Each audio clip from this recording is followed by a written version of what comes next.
أعوذ بالله السميع العليم من الشيطان اللعين الرجيم. بسم الله الرحمن الرحيم. الحمد لله رب العالمين، والصلاة والسلام على سيد الأنبياء وأشرف المرسلين وعلى أهل بيته الطيبين الطاهرين، سيما بقية الله في الأرضين وحجة الله على العالمين الإمام المنتظر عجل الله تعالى له الفرج، وروحي وأرواح العالمين لتراب مقدمه الفداء، ولعنة الله على أعدائهم أجمعين من يومنا هذا إلى صباح يوم الدين. أما بعد، فقد قال الله الحكيم في كتابه الكريم، وهو أصدق القائلين وقوله الحق. بسم الله الرحمن الرحيم. يا أيها الإنسان ما غرك بربك الكريم الذي خلقك فسواك فعدلك في أي سورة ما شاء ركبك.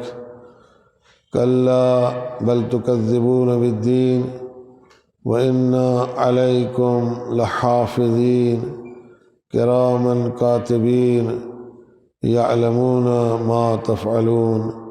صدق الله العلي العظيم. صلوات بر محمد وآل محمد.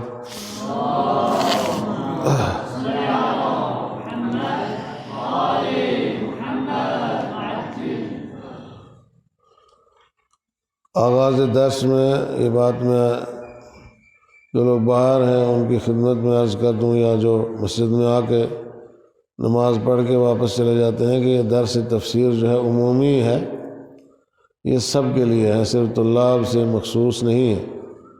کچھ لوگ شاید یہ سوچ کے چلے جاتے ہیں کہ یہ مدرسے کی کلاس ہے جو طلاب کے لیے ہے نا، یہ درس جو ہے یہ تفسیر کا عمومی سب لوگوں کے لیے رکھا گیا ہے، اور اگر کوئی شرکت کرنا چاہے تو شرکت بلا مانع ہے۔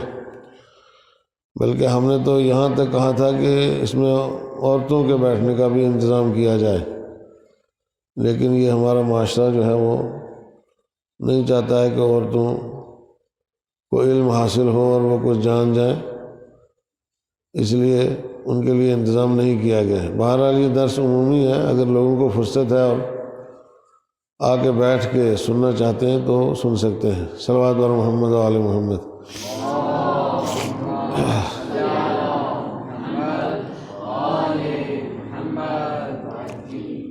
سورہ انفطار کی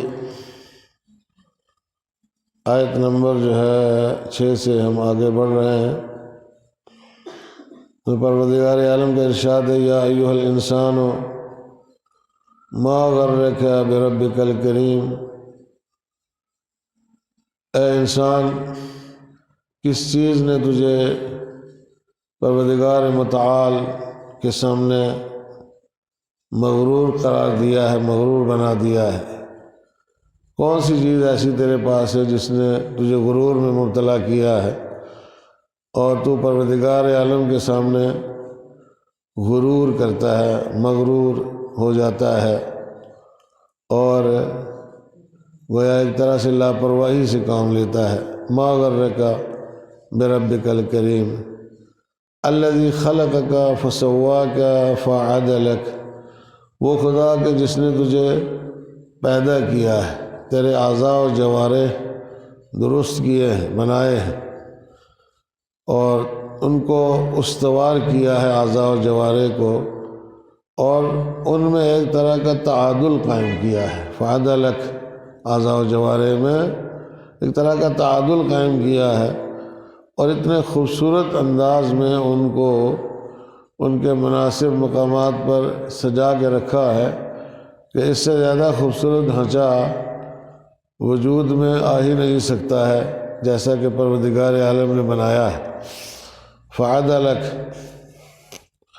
فی ای صورت ما شاء رکبک، اس نے جس صورت میں تجھے چاہا اس میں تجھے مرکب کیا ہے اور اس صورت میں تجھے بنایا ہے، تورا ترکیب قد بہا ان ہمیں شما روز جزارت دروغ میں پنداری فی ای صورت ما شاء رکبک کلا بل تکذبون بالدین، تم لوگ جو ہے وہ دین کا انکار کرتے ہو، دین کو جھٹلاتے ہو، اور دین سے مراد جو ہے وہ روز قیامت ہے، قیامت کے دن کو جھٹلاتے ہو، تکذیب کرتے ہو۔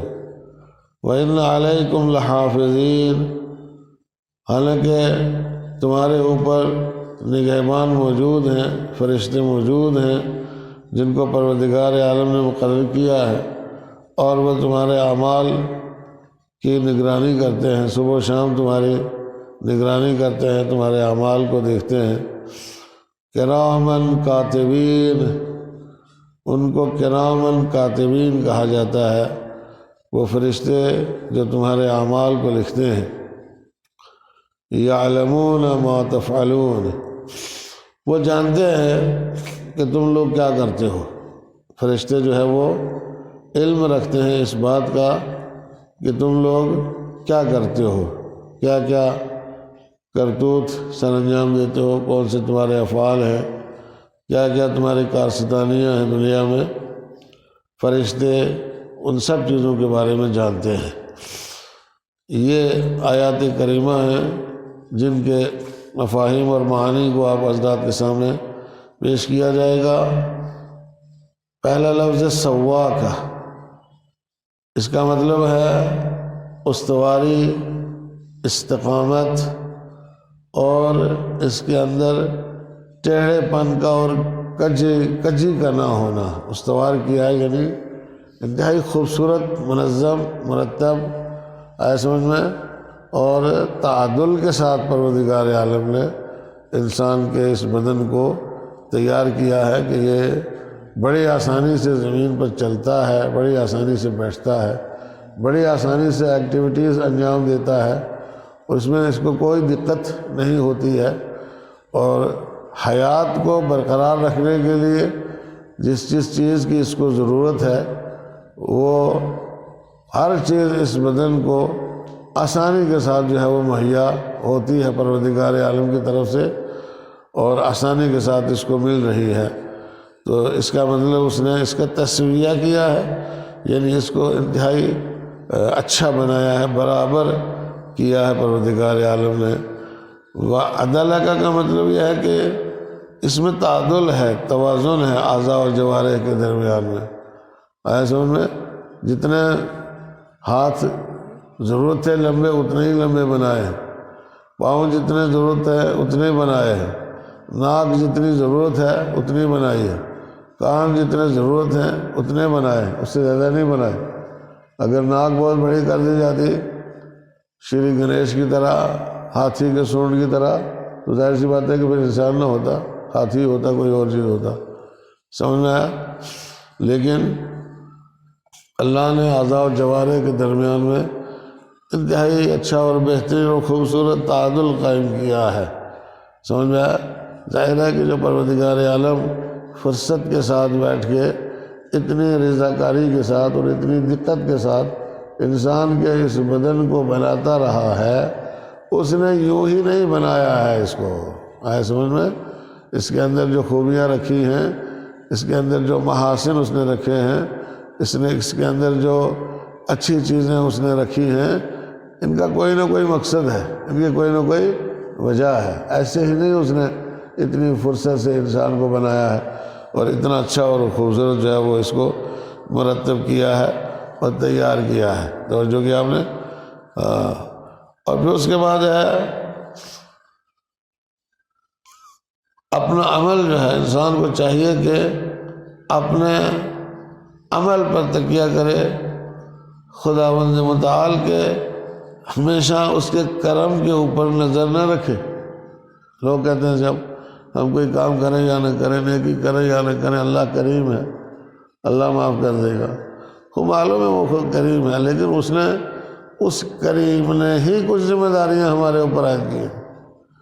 اسی کریم نے ہمیں کچھ نہ کچھ کرنے کے لیے کہا ہے، کچھ اعمال ہمارے لیے رکھے ہیں، کچھ وظائف اور ذمہ داریاں ہمارے لیے اس نے مقرر کی ہیں، تو ہم صرف اس کے کرم پر بھروسہ کر کے بیٹھے رہیں اور کوئی عمل انجام نہ دیں، نہیں، ہمیں خود اپنے عمل کو خوبصورت بنانا چاہیے، اچھا بنانا چاہیے، بہترین بنا کے رب کریم کی بارگاہ میں پیش کرنا چاہیے، پھر آگے یہ اس کا کرم ہے جو اس کو قبول کرے گا، سمجھ میں آیا؟ وہ اپنے کرم کے صدقے میں اس عمل کو انسان سے قبول کرے گا۔ انسان اپنے عمل کو چاہے جتنا خوبصورت بنا لے، سمجھ میں آ رہی ہے بات؟ چاہے جتنا حسین بنا لے، چاہے جتنا زیبا اور جمیل بنا لے اپنے عمل کو، لیکن پھر بھی بارگاہ ربوبی میں وہ قبولیت کے قابل نہیں بن سکتا ہے، سمجھ میں آیا؟ اس کی کئی وجوہات ہیں۔ بارگاہ ربوبی میں اس کا یہ عمل جو ہے وہ جیسا عمل اس کے شایان شان ہونا چاہیے ویسا عمل انجام دینا اس کے بس کی بات نہیں ہے، لیکن پھر بھی اسے اپنے عمل کو انتہائی خوبصورت بنا کے پیش کرنا چاہیے اور اپنے عمل پر بھروسہ کرنا چاہیے کہ ہم نے کچھ نہ کچھ کیا ہے، اپنی طرف سے کوئی نہ کوئی ذمہ داری جو ہے وہ ادا کی ہے۔ انبیاء خداوند متعال کے کرم سے آگاہ تھے، انبیاء کو نہیں معلوم تھا کہ پروردگار عالم کریم ہے، لیکن وہ سب سے زیادہ عمل کیا کرتے تھے۔ آیا سمجھ میں؟ ائمہ معصومین اللہ کے کرم سے آگاہ تھے مگر وہ سب سے زیادہ عمل کیا کرتے تھے۔ جتنی نمازیں ائمہ معصومین نے پڑھی ہیں اس سے زیادہ نمازیں کسی نے دنیا میں پڑھی ہی نہیں، نہ کوئی پڑھ سکتا ہے۔ جتنی عبادت مولا کائنات نے کی ہے اتنی عبادت کوئی کر ہی نہیں سکتا ہے پروردگار عالم کی، کسی کے بس کا روگ نہیں۔ جتنی عبادت رسول خدا نے کی ہے اتنی بندگی اور عبادت جو ہے اس کا حق کوئی بجا لا ہی نہیں سکتا ہے پروردگار عالم کی بندگی اور عبادت کا۔ تو پھر ان کو یہ معلوم تھا کہ خدا کریم ہے، ان کو ہم سے زیادہ معلوم تھا کہ خدا کریم ہے، تو ہم کیوں ہمیشہ اسی بات پر جو ہے وہ بھروسہ رکھتے ہیں کہ خدا کریم ہے اور وہ ہمارے گناہوں کو معاف کر دے گا۔ آیا سمجھ میں؟ ایک صلوات پڑھیں محمد و آل محمد۔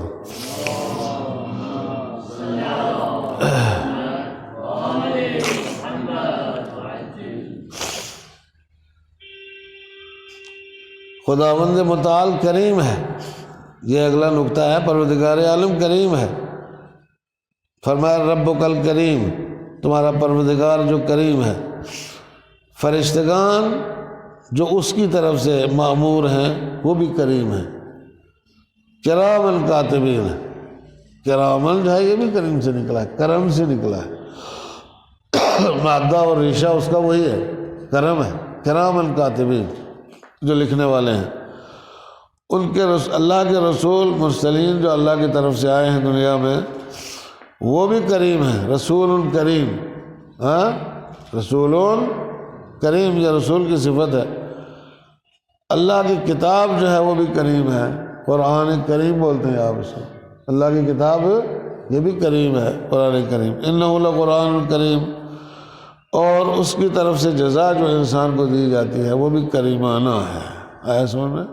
یہ بھی اس کا کرم ہے جو اللہ انسان کو جزا دیتا ہے، ورنہ اس کی مرضی ہے، وہ چاہے تو جزا نہ دے، اس کے عدل کے خلاف نہیں ہوگا اگر وہ اس کو جزا بھی نہیں دے گا، لیکن وہ دیتا ہے، جزا دیتا ہے اس کے عمل کے بدلے میں، تو جزا جو ہے وہ بھی کریمانہ ہے، اجر کریم جس کو کہتے ہیں۔ ایسے سمجھ میں؟ اور خداوند متعال کریم ہے، اس کا مطلب کیا ہے؟ وہ گناہوں کو بھی بخشتا ہے اور انسان کے جو عیوب ہیں ان کو کے اوپر بھی پردہ ڈالتا ہے، ان کو بھی چھپاتا ہے۔ انسانوں کے عیوب کو پروردگار عالم ظاہر نہیں ہونے دیتا دوسروں کے اوپر، سمجھ میں آیا؟ بندہ جتنا بھی گناہ کرے پروردگار عالم پر اس کا کوئی اثر نہیں پڑتا ہے، جو کرتا ہے اپنے لیے کرتا ہے، جو خوبیاں خرابیاں اس کے اندر ہوتی ہیں وہ اپنے لیے ہے، خوبی اپنے لیے ہے، خرابی اپنے لیے ہے، خدا سے اس کا کوئی لینا دینا نہیں ہے، پروردگار عالم پر اس کا کوئی اثر نہیں پڑے گا۔ آئے سمجھ میں؟ ہاں، بعض جگہوں پر نقل کیا گیا کہ مثلا حضرت ابراہیم نے جو ہے وہ ایک مہمان کو اپنے گھر میں دعوت دی، دسترخوان پہ بٹھایا، اور دسترخوان پہ بٹھانے کے بعد کہا کہ تم اللہ کی تسبیح بیان کرو، اللہ کی وحدانیت کا اقرار کرو، کلمہ توحید پڑھو، تو پھر کھانا کھانے کے حقدار بن سکتے ہو، ورنہ تمہیں کھانا کھانے کا کوئی حق نہیں ہے۔ جب اس نے یہ بات سنی تو وہ اٹھا اور چلا گیا۔ آیا سمجھ میں؟ پروردگار عالم کی طرف سے وہی آئی کہ ابراہیم یہ تو نے کیا کیا، تو نے یہ کیا کیا؟ یہ بندہ 60 سال 70 سال سے جو ہے وہ میرے سامنے گناہ کرتا رہا ہے، میں نے ایک دن بھی اس کی روزی بند نہیں کی ہے۔ آیا سمجھ میں؟ اور تو نے ایک بار جو ہے وہ میں نے اس کی روزی تیرے حوالے کی، تو ایک ہی بار میں تو نے اس کو جو ہے وہ بھگا دیا اپنے بارگاہ سے۔ جاؤ اس کو ڈھونڈ کر کے لاؤ جہاں کہیں بھی ہے، اور لا کے دوبارہ اس کو کھانا کھلاؤ۔ آیا سمجھ میں؟ ابراہیم گئے، اس کو تلاش کر کے لائے، جب تلاش کر کے لائے کہیں سے، کہا چلو بھائی چل کے دوبارہ کھانا کھاؤ۔ وہ آیا بیٹھا دسترخوان کے اوپر، تو بیٹھنے کے بعد کہنے لگا کہ ابراہیم یہ بتاؤ، پہلے تم نے مجھے بھگا دیا، اب دوبارہ کیوں بلا کے لائے ہو مجھے؟ حضرت ابراہیم نے سارا قصہ سنا دیا کہ بھائی میں نہیں لایا ہوں، میرے خدا نے کہا کہ جا کے ڈھونڈ کر کے لاؤ اس میرے بندے کو۔ آیا سمجھ میں؟ جب اس نے پوچھا خدا نے کہا ہے؟ کہاں خدا نے کہا ہے؟ تو اسی وقت اس نے کلمہ توحید اپنی زبان کے اوپر جاری کیا۔ سمجھ میں آیا؟ خب جب انسان کے اندر معرفت پیدا ہو جاتی ہے، شناخت پیدا ہو جاتی ہے، درک اس کے اندر آ جاتا ہے، تو اس وقت وہ کلمہ توحید نہ پڑھے یہ ہو نہیں سکتا ہے۔ اگر کچھ لوگ اسے محروم رہتے ہیں تو اس کی وجہ یہ ہے کہ ان کے اندر وہ معرفت نہیں آتی ہے، وہ شناخت نہیں آتی ہے، وہ درک اس معنی میں جیسے کچھ مومنوں کے اندر آ جاتا ہے، ہر آدمی کے اندر نہیں آتا ہے۔ تو پروردگار عالم ہر چیز کا حساب کتاب رکھتا ہے، تو جو کہ آپ نے تو وہ کریم ہے، اس کو کہتے ہیں اس کا کرم ہے، عیبوں کو چھپا کے رکھتا ہے۔ اور اگر کوئی انسان عمل کرتا ہے تو کئی گنا زیادہ جو ہے وہ اس کے عمل سے اس کا ثواب اس کو دیتا ہے۔ ایک صلوات پڑھے محمد و آل محمد پر۔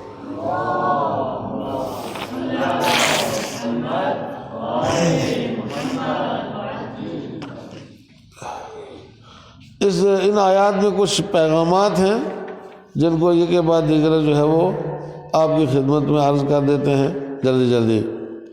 پہلا پیغام ہے، انسان اصلاً ایک ایسا موجود ہے جو غافل بھی ہے اور مغرور بھی ہے۔ غافل ہے، مغرور ہے۔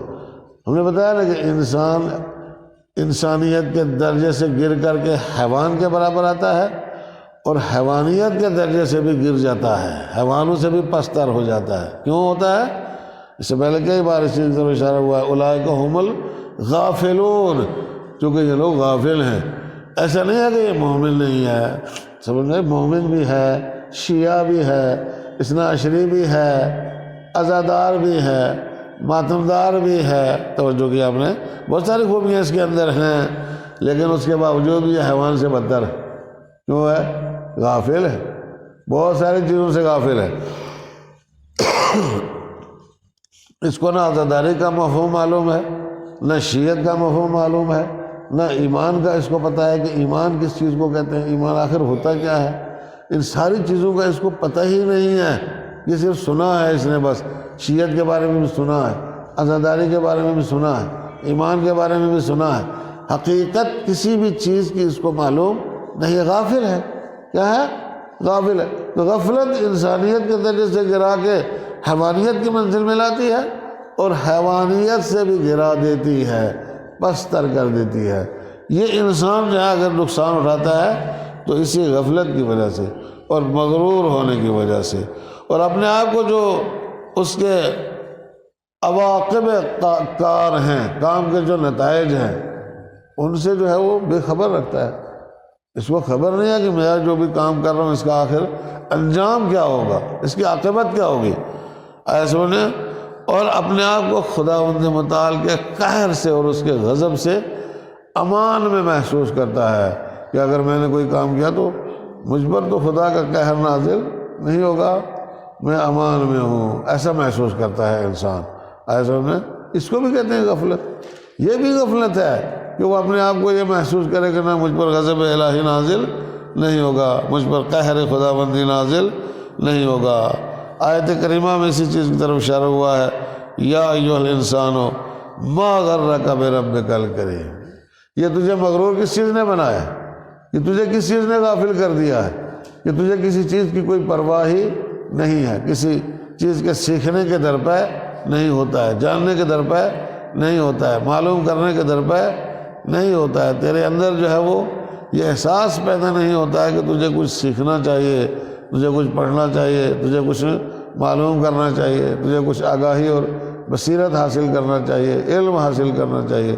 یہ سب مغروری ہے، یہ سب غفلت ہے، اور بے شمار انسان جو ہے وہ غفلت کا شکار ہے، بے شمار دنیا میں لا تعداد لوگ جو ہے وہ غفلت کا شکار ہے، آیا سمجھ میں، اور جس کی وجہ سے ان کو نقصان ہوگا۔ دوسرا پیغام ہے انسان محتاج ہے۔ انسان کیا ہے؟ محتاج ہے۔ یا ایھا الناس انتم الفقراء الی اللہ، اے لوگو تم اللہ کے سامنے محتاج ہو، فقیر ہو، تمہارے پاس کچھ نہیں ہے۔ انتم الفقراء، فقیر ہو تمہارے پاس کچھ نہیں ہے۔ ایسا میں اگر غور کرے انسان تو واقعی انسان کے پاس کچھ نہیں ہے۔ یہ چونکہ اللہ کی نعمتیں صبح و شام بے شمار جو ہے وہ اس کے اوپر نعمتوں کا سلسلہ چلتا ہی رہتا ہے، چلتا ہی رہتا ہے، چلتا ہی رہتا ہے، وہ سمجھ نہیں پاتا ہے کہ کیا ہو رہا ہے، اور اب مغرور ہو جاتا ہے، اپنے آپ کو بہت کچھ سمجھنے لگتا ہے، حالانکہ یہ نعمات الہی کا سلسلہ ہے۔ آیا سمجھ میں؟ یہ انسان کی صحت و سلامتی، یہ انسان کو بیدار ہونا نیند کے بعد، سو جانے کے بعد، مرنے کے بعد، یہ جو نیند ہے یہ آدھی موت ہے، نصف الموت۔ آیا سمجھ میں؟ آدھی موت نیند ہے، آدمی سو جاتا ہے، اس کے بعد اٹھ جاتا ہے، اس کو پرواہ نہیں کس نے اٹھایا ہے۔ آیا سمجھ میں؟ یہ اس کی سانسیں جاری ہیں، یہ اس کی رگوں میں خون چل رہا ہے، یہ حرکت کر رہا ہے، یہ دوڑ پھر رہا ہے، یہ کھا پی رہا ہے، اپنے امور میں لگا ہوا ہے، مشغول ہے، کوئی نیکوکاری میں مشغول ہے، کوئی گناہ گاری میں مشغول ہے۔ آیا سمجھ میں؟ اس کو نہیں احساس ہوتا ہے، اس کو احساس نہیں ہوتا ہے کہ اصل حقیقت کیا ہے، کہ میں محتاج ہوں یا نہیں ہوں۔ سوچتا ہے میرے پاس تو بہت کچھ ہے، مجھے کیا بازو میں طاقت ہے، پہلوان ہوں، یہ ہے وہ ہے، غلہ پڑا ہوا ہے اندر، آیا سمجھ میں، پیسہ بینک میں پڑا ہوا ہے، مجھے کس بات کی پریشانی ہے؟ کوئی بھی اگر پرابلم ہوگی تو ڈاکٹر کے پاس جائیں گے، علاج کروا لیں گے۔ یہ بے نیاز سمجھنے لگتا ہے اپنے آپ کو، حالانکہ محتاج ہے، فقیر ہے، کچھ نہیں ہے اس کے پاس۔ آئے سمجھیں؟ کچھ نہیں ہے اس کے پاس۔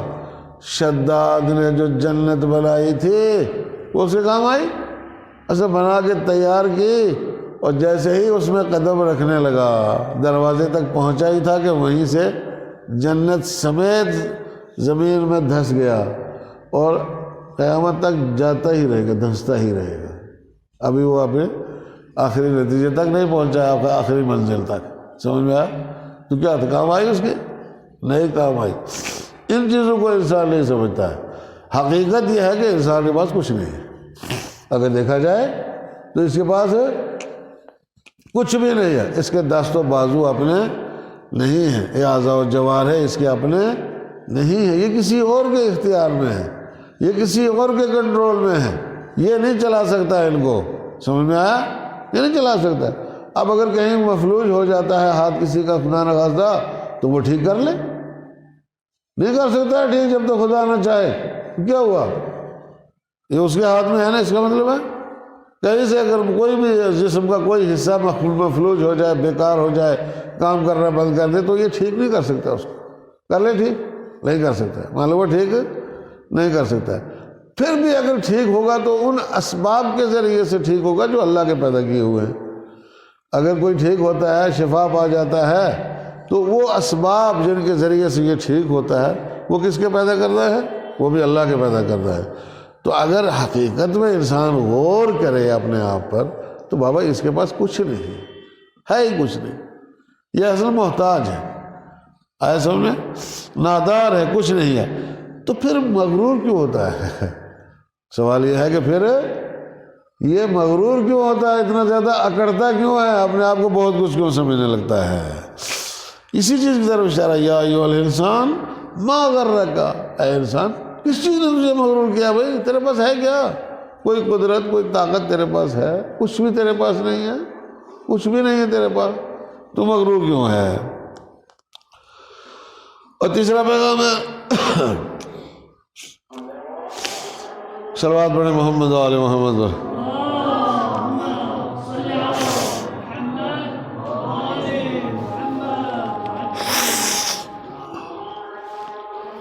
تیسرا پیغام یہ ہے، تیسرا پیغام ہے کہ کبر و غرور کی سب سے بدترین قسم یہ ہے کہ انسان کبر و غرور کا مظاہرہ جو ہے وہ اپنے ہم لوگوں کے درمیان کرے۔ بات کسی حد تک جو ہے وہ قابل قبول ہو سکتی ہے، مانا جا سکتا ہے کہ اپنے ساتھی کے سامنے مغرور ہے، تکبر کا مظاہرہ کرتا ہے، کچھ برتری اس کے اوپر اس کو حاصل ہوگی، کوئی علمی برتری، کوئی کسی اور چیز میں، اس لیے۔ لیکن یہ پروردگار عالم کے سامنے جو ہے وہ غرور اور تکبر کا مظاہرہ کرتا ہے۔ یہ بدترین قسم ہے غرور اور تکبر کی، کہ جس کے سامنے اس کا غرور نہیں چلتا ہے۔ یہ اس کا غرک بربک الکریم، اس نے غرور کا مظاہرہ کیا ہے رب کریم کے سامنے، الذی خلقک، وہ رب کریم جس نے تجھے پیدا کیا ہے، تو کچھ بھی نہیں تھا، تجھے اللہ نے پیدا کیا۔ ایک صلوات پڑھیں محمد و آل محمد۔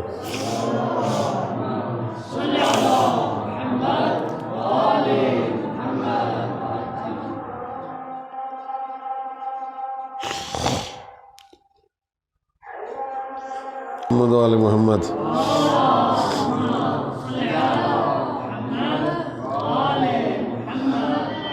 خوب یہ جو انسان مغرور ہوتا ہے اور غفلت کا شکار ہوتا ہے، اس کی وجہ کیا ہے؟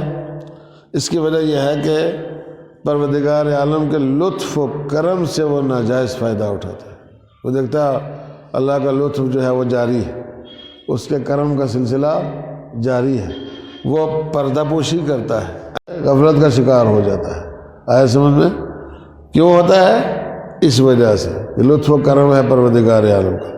اگر خداوند متعال جو ہے وہ یہ گناہ کرے اور اس کو پکڑ لے اسی وقت، تو ظاہر سی بات ہے کہ اس کی اصلاح ہو سکتی ہے، ٹھیک ہو سکتا ہے۔ لیکن یہ پروردگار عالم نے ایک نظام رکھا ہے، آیا سمجھ میں، اور اس کو اس نظام کا حصہ بنایا ہے کہ ہمیں دنیا میں اس کی گرفت نہیں کرنا ہے۔ دنیا عمل کے لیے ہے، دنیا میں یہ کام کرے گا، اس کی پکڑ آگے ہوگی۔ قیامت اسی لیے رکھا گیا ہے، قیامت کو یوم حساب کتاب کے لیے رکھا ہے، وہاں اس کا حساب کتاب ہوگا۔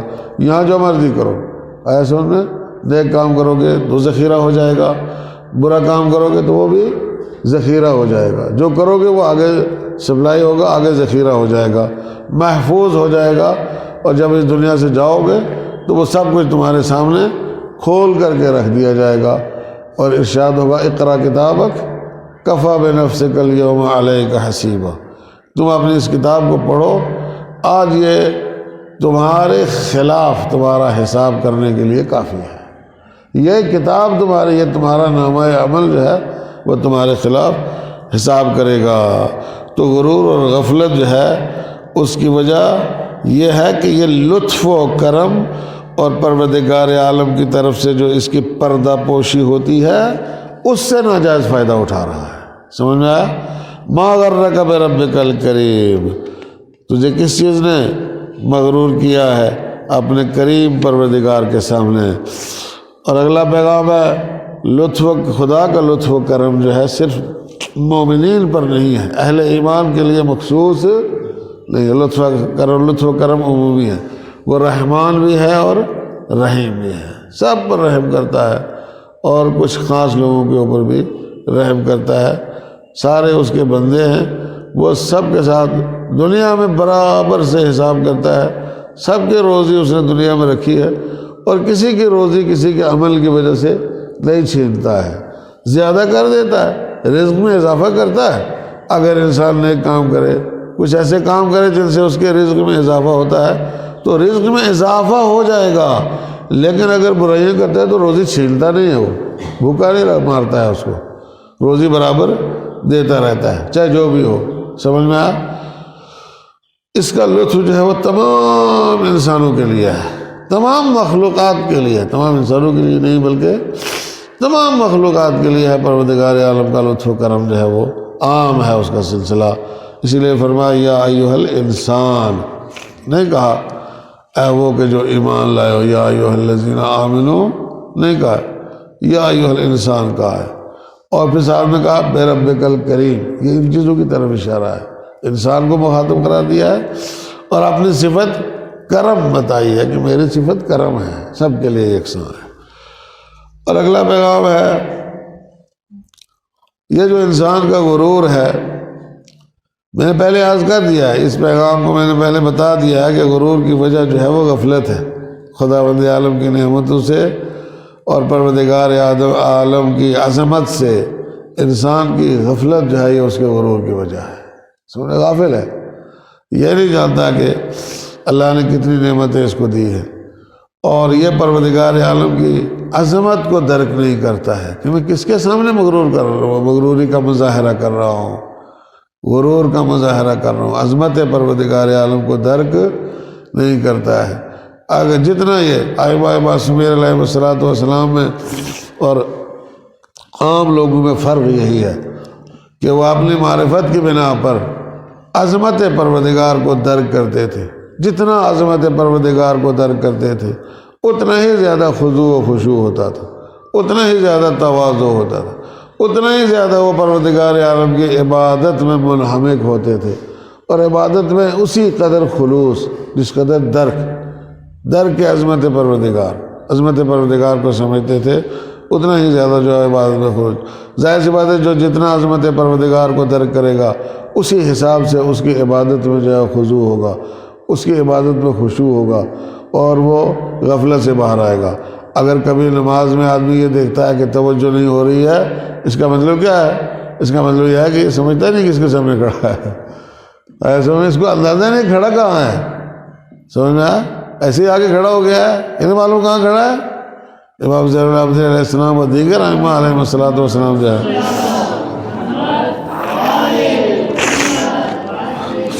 جب نماز کے لیے خالی کھڑے ہوتے تھے ایسے میں تو چہرے کا رنگ زرد پڑ جاتا تھا کہ ہم کس کے سامنے جا رہے ہیں، سمجھ میں آیا؟ عظمت، ان کی عظمت کی، پروردگار عالم کی عظمت کی ابوہت جو ہے وہ ان کے اوپر طاری ہو جاتی تھی۔ تو اگر انسان عظمت پروردگار عالم کو درک کرے تو ظاہر سی بات ہے کہ نہ وہ غافل ہوگا نہ مغرور ہوگا، ایسے میں، اور پھر اسی حساب سے عبادت میں خضوع و خشوع ہوگا اس کے اندر۔ عبادت میں خضوع و خشوع نہیں آتا ہے، اس کی وجہ یہ ہے کہ اس کو یہ اندازہ نہیں ہے کہ یہ اگر یہ وضو کر رہا ہے تو کس کے لیے کر رہا ہے، اب یہ نماز پڑھنے کے لیے کھڑا ہوگا تو کس کے لیے کھڑا ہوگا، کہتا ہے زبان سے قربتاً اللہ، ایسا میں، لیکن ہوتا کیا حقیقت میں؟ ہوتا ہے قربتاً اللہ۔ کبھی کچھ لوگ تو اصل پڑھتے ہی قربتاً اللہ ہے، اللہ پڑھتے ہی نہیں۔ قربتاً اللہ کا مطلب یہ ہے کہ میں نماز پڑھتا ہوں اللہ کا قرب حاصل کرنے کے لیے، اور قربتاً اللہ کا مطلب یہ ہے کہ میں نماز پڑھتا ہوں باقی ہر چیز کے قریب ہونے کے لیے اللہ کو چھوڑ کے ایسا میں، اللہ کو چھوڑ کے باقی ہر چیز کے قرب کے لیے نماز پڑھ دیا اللہ، تو اللہ کی منزل میں آیا نہیں ہے، یہ اللہ کی منزل میں ہے، سمجھ میں آیا؟ تو اس لیے اگر عظمت پروردگار کو در کرے اور آدمی اس کو کرے، اس کے لیے مشق کی ضرورت ہے، تمرین کی ضرورت ہے، فکر، غور و فکر، تدبر کی ضرورت ہے۔ یہ جو قرآن کہتا ہے فلا یتدبرون القرآن ام علی قلوب اقفالها، تو قرآن میں یہ لوگ تدبر نہیں کرتے یا ان کے دلوں پر پردے پڑے ہوئے ہیں، یعنی یا تو یہ ہے کہ یہ تدبر کرتے ہی نہیں ہیں، یا یہ ہے کہ اصلا ان کے اندر سے تدبر کی صلاحیت ہی سلب ہو گئی ہے، ان کے دلوں پر پردے ڈال دیے، ختم اللہ علی قلوبہم، اللہ نے ان کے دلوں پر مہر لگا دی، بات ختم۔ اب یہ تدبر کر نہیں سکتا ہے چاہے جو مرضی کرے۔ یہی وجہ ہے کہ قرآن اہل بیت علیہ السلام کے پاس بھی تھا، قرآن دوسرے لوگوں کے پاس بھی تھا، وہی قرآن، یہی قرآن سب کے پاس ہے۔ انہوں نے کیا کیا؟ ان کو صرف اس کی عظمت کا اتنا اندازہ تھا کہ جب موقع ملتا تھا نیزوں پہ بلند کر لیتے تھے اپنی جان بچانے کے لیے، کیا کرنے کے لیے؟ اپنے جان بچانے کے لیے قرآن کو لیزوں پہ بلند کر دیا، اس کی قسم دے دی، یہ کیا وہ کیا، حفاظت کا ذریعہ سمجھ۔ اہل بیت علیہ الصلوۃ والسلام کے پاس بھی قرآن تھا، اور ظاہر سی بات ہے کہ انہوں نے اس سے کس طریقے سے استفادہ کیا، انہوں نے اس سے استفادہ کیا علم کے ذریعے سے، علم کی خاطر، اور اس سے عظمت پروردگار کو درک کرنے کے لیے استفادہ کیا انہوں نے اس قرآن کریم سے، ایسا میں۔ تو یہ جو غفلت ہے عزیزان گرامی، یہ جو ہے اسی وجہ نعمتوں سے غفلت اور عظمت پروردگار عالم سے غفلت جو ہے وہ انسان کو تباہ و برباد کر دیتی ہے، انسان غرور میں مبتلا ہو جاتا ہے۔ اور پھر اس کے بعد غرور کا علاج کیا ہے؟ غرور کا علاج یہ ہے کہ انسان ظاہر سی بات ہے خداوند متعال کہ جو اس کے اوپر عنایات ہیں، جو اس کے اوپر الطاف کریمانہ ہیں، ان پر توجہ دے، غور کرے، فکر کرے، سوچے بیٹھ کر کے تھوڑی دیر اپنے آپ سے بات کرے، اپنے آپ سے بات کرے کہ آخر یہ اتنا کچھ اللہ نے مجھے دیا ہے، سمجھ میں آیا نہیں؟ تو یہ اس کا شکر نہیں ادا ہونا چاہیے، اس کا شکر ادا ہونا چاہیے۔ جتنا شکر ادا کرو گے صحت و سلامتی اسی اندازہ انسان کو جو ہے وہ ملتی رہے گی، چونکہ نعمت میں اضافہ ہوگا، اور اگر شکر ادا نہیں کرو گے تو نعمت میں اضافہ نہیں ہوگا، انسان بیمار ہو جائے گا، سلامتی اس کی جو ہے وہ سلب ہو جائے گی۔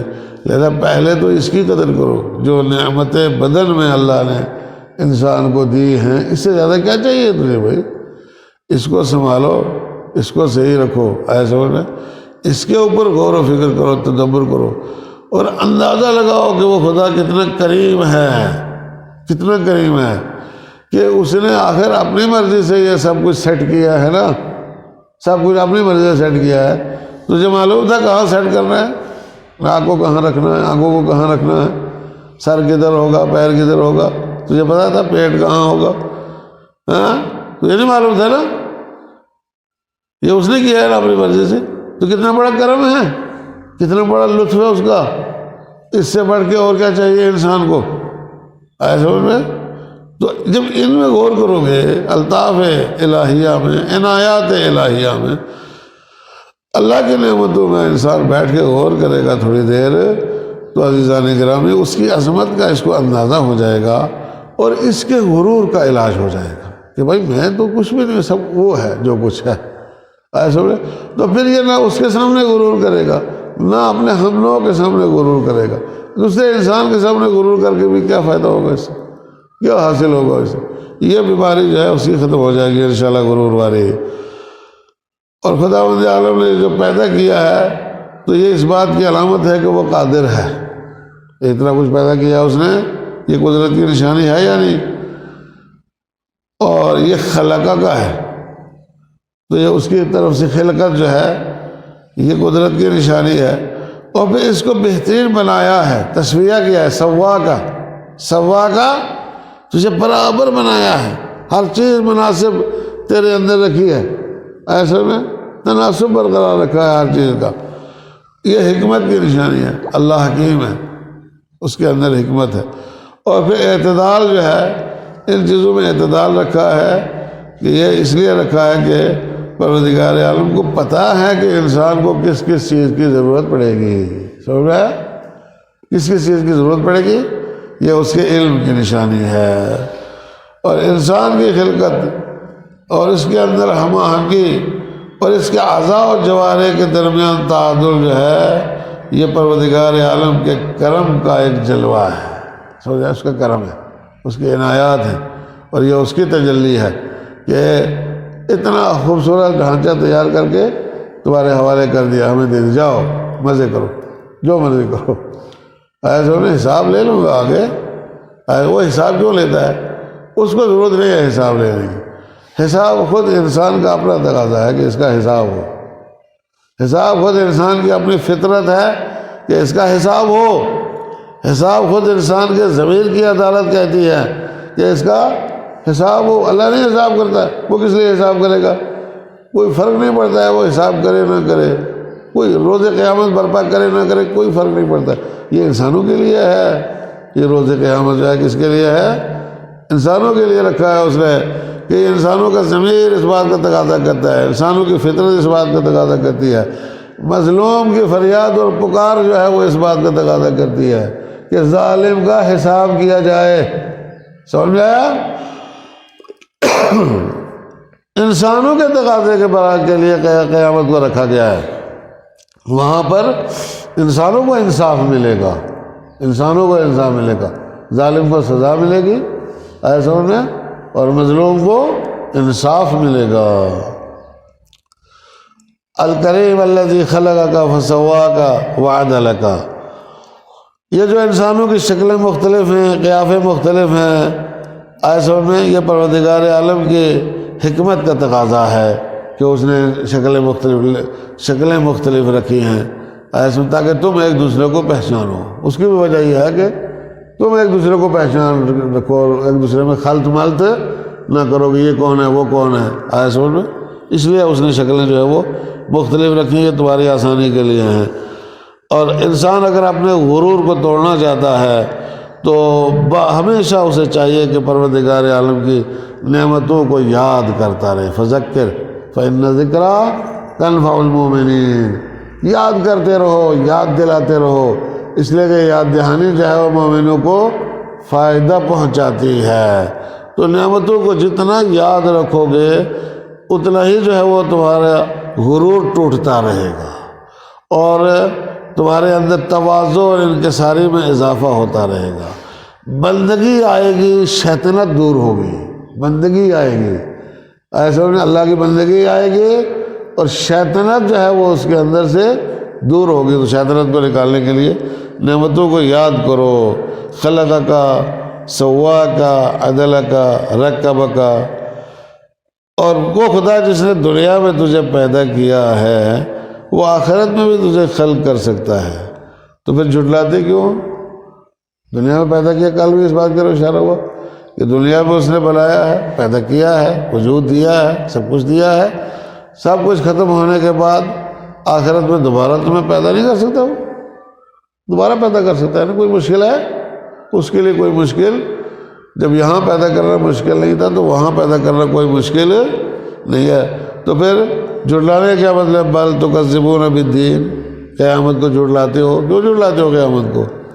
ایسے میں تمہارے پاس قیامت کو جھٹلانے کی کوئی دلیل نہیں ہے۔ اگر کوئی کہے گا قیامت پر تمہارے پاس کیا دلیل ہے، تو ہمیں کیا ضرورت ہے قیامت پر دلیل پیش کرنے کی؟ تم بتاؤ قیامت کیوں نہیں آئے گی؟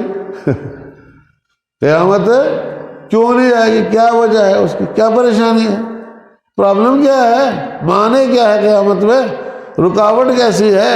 یہ چھوٹی موٹی باتیں جو تم لوگ پیش کرتے ہو یہ معنی اور رکاوٹ نہیں بن سکتی۔ یہ تمہارا فلسفے میں شبہ عاقل و معقول جو ہے، شبہ عاقل و معقول پیش کرتے ہیں کہ بھائی ایک انسان ہے وہ مٹی میں جاتا ہے، مٹی سے درخت بنتا ہے، درخت کی شاخیں نکلتی ہیں، اس کو بھیڑ بکریاں کھاتی ہیں، بھیڑ بکریوں کو پھر ذبح کیا جاتا ہے، اس کو پھر انسان کھاتے ہیں، پھر وہاں سے جو ہے وہ دوبارہ کہاں ہوتا ہے؟ پیٹ میں جاتا ہے، پیٹ سے پھر گندگی بن کے نکلتا ہے، وہ پھر زمین میں جاتی ہے، پھر کھاد ملتی ہے، وہاں سے پھر جو ہے وہ کیا ہوتا ہے؟ جاتا ہے یا نہیں جا رہا ہے؟ شبہ عاقل و معقول کہ کھایا بھی ہے اس نے، یہ کھایا بھی گیا ہے، تو پھر یہ کہاں سے دوبارہ وجود میں آئے گا؟ شبہ پیدا کر، بہت بڑا شبہ پیدا کرتے، کہاں سے دوبارہ وجود میں آئے گا؟ بھئی تمہیں کیا پریشانی ہے؟ جب یہ نہیں تھا تو یہ وجود میں آیا، اب تو یہ کہاں بھی چلا جائے، کہیں بھی چلا جائے، 7 سمندروں میں چلا جائے، ہے تو کہیں نہ کہیں، کہیں نہ کہیں ہے یا نہیں؟ کسی شکل میں ہے، ذرات کی شکل میں ہے، کسی نہ کسی شکل میں ہے، فضلے کی شکل میں ہے۔ پروردگار عالم جب نہیں سے وجود میں لا سکتا ہے تو جو موجود ہے اس کو اکٹھا کرنا اس کے لیے کوئی مشکل نہیں ہے۔ یہ کہیں نہ کہیں موجود ہے، ایک آواز دے گا، سب جو جہاں بھی ہوں گے ذرات الگ الگ الگ الگ الگ الگ جو ہے وہ ایک جسم کے اندر جمع ہونا شروع ہو جائیں گے۔ ایک صلوات پڑھیں محمد و آل محمد۔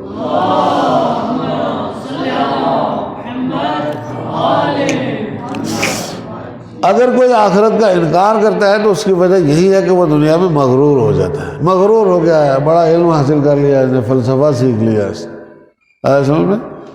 تو اب یہ جو ہے وہ کہتے ہیں کہ آخرت سمجھ میں نہیں آتی ہے، قیامت ہوگی کیسی سمجھ میں نہیں آتی، اور کیا تیری سمجھ میں آ گیا، اور کتنا تیری سمجھ میں آ گیا اس دنیا میں کہ سوچتا ہے کہ آخرت سمجھ میں نہیں آتی ہے۔ دنیا ہی سمجھ میں نہیں آئی اس لیے آخرت سمجھ میں نہیں آ رہی، اگر یہ دنیا سمجھ میں آ جاتی نا تو آخرت بھی سمجھ میں آ جاتی، آیا سمجھ میں؟ اور اگرچہ لوگ جو ہے وہ قیامت کا انکار کرتے ہیں، لیکن ظاہر سی بات ہے کہ فرشتے تو اپنا کام کرتے ہی رہیں گے نا۔ یہ نہیں ہے کہ مثلا آپ یہ صاحب قیامت کو مانتے ہیں تو ان کے اعمال لکھے جائیں گے، وہ قیامت کو مانتا ہی نہیں ہے تو اس کے اعمال ہی نا، تو مانو یا نہ مانو تمہارے اعمال جو ہے وہ لکھے جائیں گے، تمہیں دیے جائیں گے، دکھائے جائیں گے، لہذا تم جھٹلاؤ جو مرضی کرو، ان علیکم لحافظین، تمہارے اوپر حافظین ہیں، حافظین، ایک حافظ نہیں حافظین ہے۔ اور بہت سارے فرشتے جو ہے وہ انسان کی حفظ و حراست میں مشغول ہیں، اور جو فرشتے جو ہے وہ بہت سارے فرشتے جو ہے وہ انسان کے کاموں کو لکھنے کے اوپر مامور ہے جو انسان انجام دیتا ہے، اور جو فرشتے مراقب ہیں، نگرانی کرتے ہیں انسان کے اعمال کی کہ ان کو ثبت کیا جا رہا ہے یا نہیں، وہ بھی انسان کے ساتھ جو ہے وہ سختی نہیں کرتے ہیں، فرشتے سختی نہیں کرتے، جو مرضی کرو، فرشتے سے کوئی مطلب نہیں ہے، نیک کام کرتا ہے تبھی وہ لکھے گا، برا کرتا ہے تبھی وہ لکھے گا، گویا ان کا سلوک بھی انسانوں کے ساتھ کریمانہ ہے، ان کا سلوک بھی کریمانہ ہے۔ اور فرشتے بہت ہیں، آیا سمجھ میں؟ اور فرشتے جو ہے وہ تیز بین بھی ہیں اور ریز بین بھی ہیں، یعلمون ما تفعلون، وہ تیز دیکھتے ہیں، بہت نگاہ ان کی بہت تیز ہے، بہت چھوٹی چھوٹی، اور ریز بین چھوٹی چھوٹی چیزیں بھی ان کو نظر آ جاتی ہیں، کوئی چیز ان سے چھپی نہیں رہتی ہے۔ اور پھر اگر انسان ان فرشتوں سے کوئی چیز چھپی رہ بھی جائے تو اللہ سے تو کچھ بھی چھپا نہیں رہ سکتا ہے، سمجھ میں آیا؟ تو یعلمون ما تفعلون۔